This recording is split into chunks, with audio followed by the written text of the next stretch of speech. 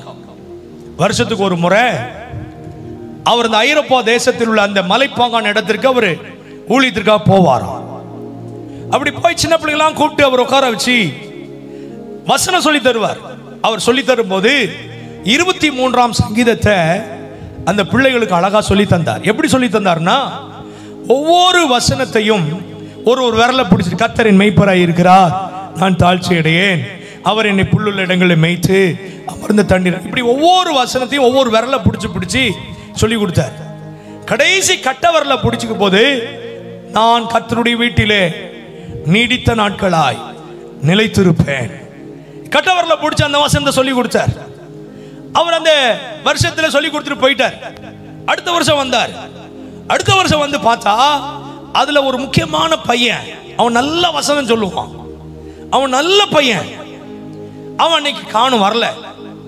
அப்ப அவர் என்ன நினைச்சாரு, அவன் வரல போல் இருக்கு, அவன் எங்கே போயிட்டான் அப்படின்னு நினைச்சுக்கும் போதுதான் அவங்க நண்பர்கள் சொன்னாங்க, ஐயா போன முறை ஒரு பனி புயல் அடிச்சது, இவன் அந்த மலைப்பகுதியில் ஆடு மேய்ச்சிட்டு இருக்கும் போது பனி புயல் அடிச்சு பனி அவனை மூடிடுச்சு, அவனால தப்பிக்க முடியல, அவன் இறந்துட்டான்.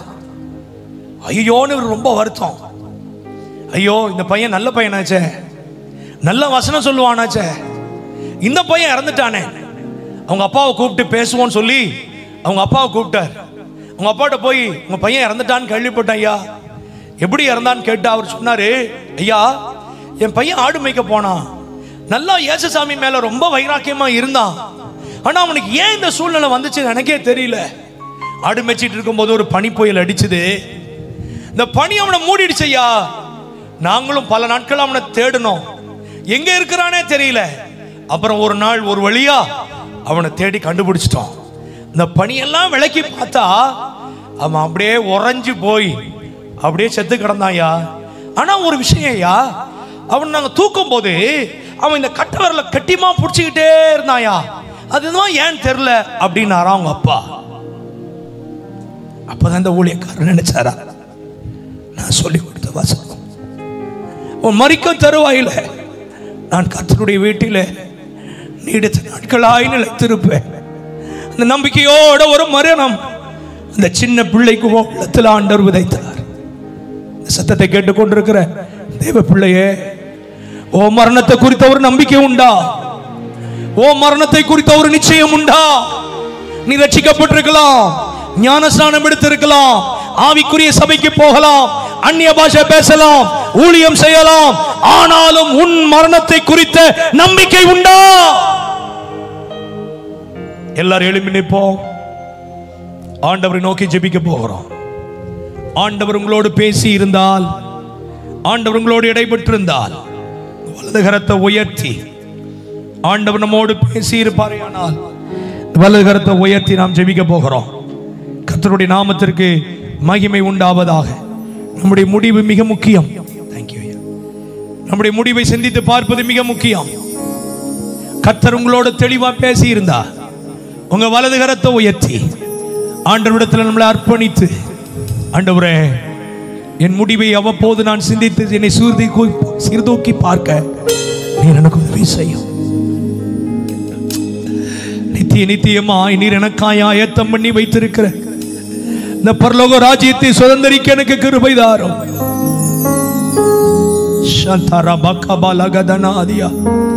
பரிசுத்த ஆவியானவர் உங்களோடு தெளிவாய் பேசி இருக்கிறார். அவருடைய வார்த்தைகள் உங்களுக்கு நேராய் வந்திருக்கிறது. சர்வ வல்லமையுள்ள தேவன் அவர், சர்வ வல்லமையுள்ள தேவன். ஒரு நிமிஷத்திலே, ஒரு இமைப்பொழுதிலே நாம் மறுரூபமாக்கப்பட வேண்டும். ஒரு நிமிஷத்தில் எடுத்துக்கொள்ளப்பட வேண்டும். சத்தத்தை கேட்டுக்கொண்டிருக்கிற தேவ ஜனமே, சத்தத்தை ஒலிபெருக்கில கேட்டுக்கொண்டிருக்கிற தேவ ஜனமே, இதற்குரிய நிச்சயம் உண்டா? இதற்குரிய நிச்சயம் உண்டா?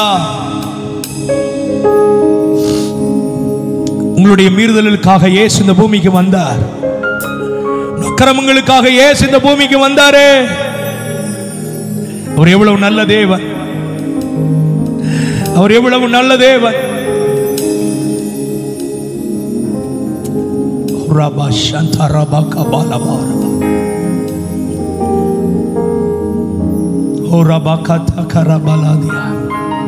உள்ளத்திலிருந்து ஒரு ஜபத்தை ஏறெடுங்க. உள்ளத்திலிருந்து ஒரு ஜபம், மனதிலிருந்து ஒரு ஜபம். ஏனதானோன்னு வாழ்ற வாழ்க்கை என்னை விட்டு போகட்டும். இஷ்டம் போல வாழ்ற வாழ்க்கை என்னை விட்டு போகட்டும். சுயமா வாழ்ற வாழ்க்கை என்னை விட்டு போகட்டும். தேவனே, அந்த நாள் மிக சமீபம். காலம் நிறைவேறிற்று. தேவனுடைய ராஜ்யம் சமீபமாயிற்று. மனம் திரும்பி சுவிசேஷத்தை பிரசங்கியுங்கள், விசுவாசியுங்கள்.